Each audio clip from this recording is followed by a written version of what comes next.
The corridor outside the charms classroom was crowded between lessons.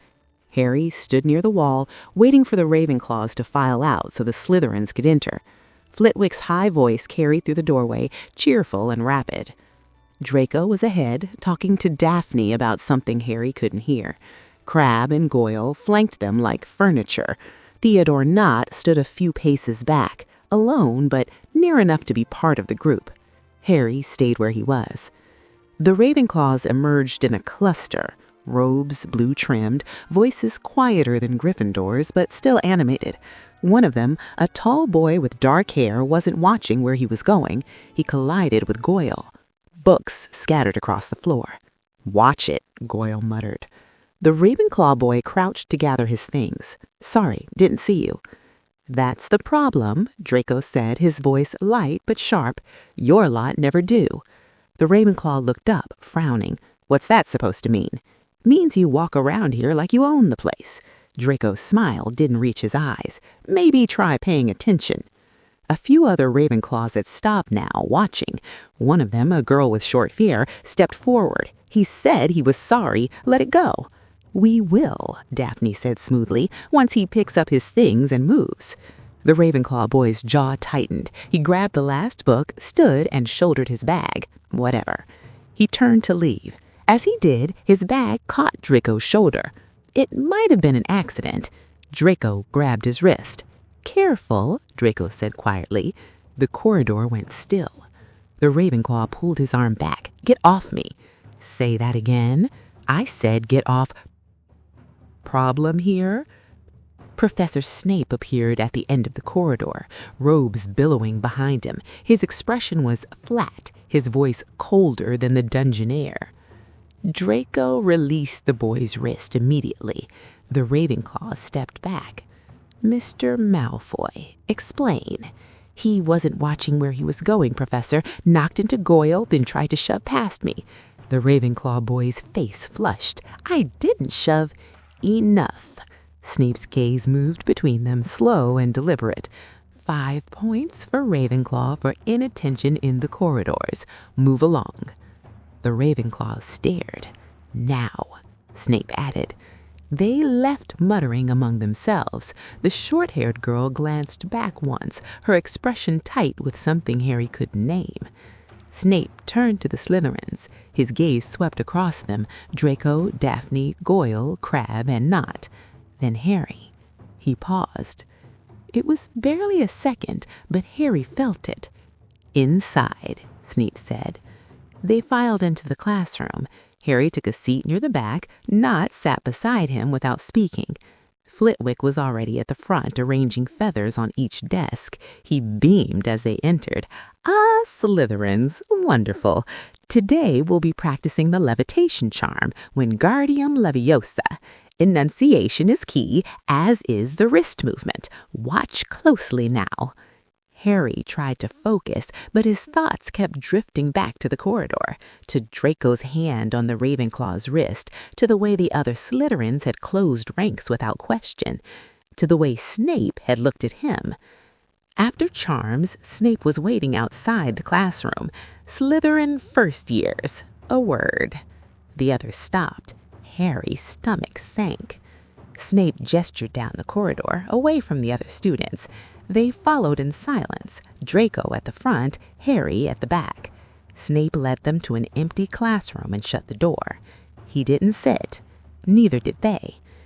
"The incident in the corridor," Snape began, his voice quiet but sharp, "was minor, insignificant. However, it will not remain minor if the other houses believe you are divided." No one spoke. "You represent Slytherin House. That is not a request. It is a fact." His gaze moved across them. "When one of you is challenged, the house is challenged. Your response must be unified, immediate, non-negotiable." Draco nodded. Daphne's expression was carefully neutral. Snape continued. "I do not care what you think of each other. I do not care if you believe the confrontation was warranted. What I care about is that the other houses see a unified front. Always." His gaze landed on Harry. "Is that understood, Mr. Potter?" Harry's throat felt tight. "Yes, sir." Snape's eyes stayed on him for a moment longer than necessary. There was something in his expression, not anger exactly, something closer to assessment or expectation. Then it was gone. "You're dismissed." They filed out. Draco was already talking in low tones to Crabbe. Daphne walked ahead with Pansy, who had been waiting outside. Nott fell into step beside Harry. He does that sometimes, not sit quietly. Reminds us we're supposed to stick together. Right. It's not personal. Harry didn't respond. Nott glanced at him. "You didn't do anything wrong. You were just standing there." "I know. But Snape saw you hesitate." Harry looked at him. "I didn't hesitate." Nott's expression was almost sympathetic.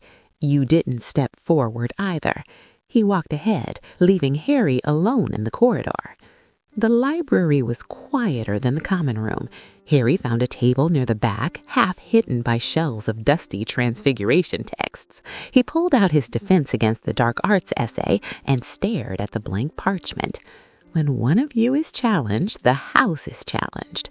I hadn't been challenged, Goyle had, but Snape still looked at him like he'd failed some test at him anyway. Harry set down his quill.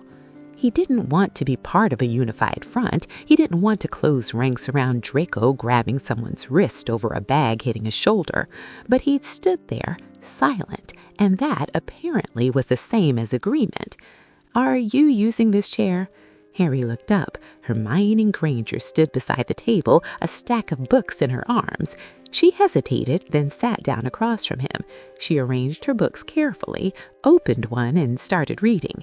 For a few minutes, neither of them spoke. Then, without looking up, Hermione said, "That thing in the corridor earlier with the Ravenclaw boy?" Harry's stomach tightened. "Yeah?" "It wasn't his fault." Harry said nothing. Hermione glanced at him, her expression hard to read. "I'm not saying it was yours either. She paused. "I'm just saying it wasn't fair." "I know." She studied him for a moment. "Do you really?" Hermione closed her book and stood. "I just thought you should know. People are watching, not just Slytherins." She left before Harry could respond.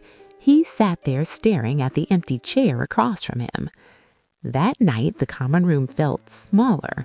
The first years were gathered near the fire again, Draco in the center. He was recounting the corridor incident with embellishments, making it sound more dramatic, more justified.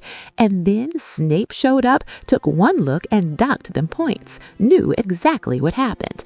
Crabbe laughed. Daphne smiled faintly. Harry sat on the far side of the room, near a bookshelf, not by the window this time, just elsewhere. Pansy said something Harry couldn't hear.